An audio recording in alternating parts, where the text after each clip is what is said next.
I guess what I would say, we're really one of the very few around that still build something from scratch. And scratch means from rough wood to a finished product going out the door.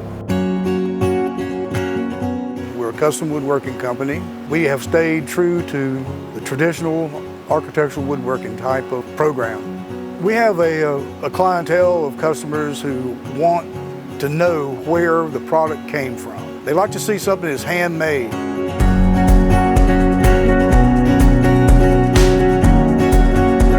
We work for large builders and we work for homeowners that are seeking a custom special piece for their own house. And actually, we have a lot of our customers visit us here. And most any time you get a customer who comes in this building right here, the first thing they do is tell us how wonderful it smells. And it's very pleasing. And once they're in here, they understand how it's done. I got a good crew of guys. These guys are pretty much what you call the group of master craftsmen.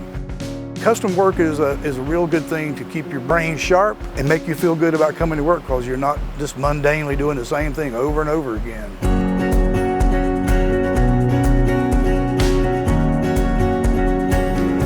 I think that it's a really honorable trade. You feel good about what you've done. At the end of the day, you look back and say, I built this. This is something I made myself with my hands and my knowledge. And I think that's something to be proud of.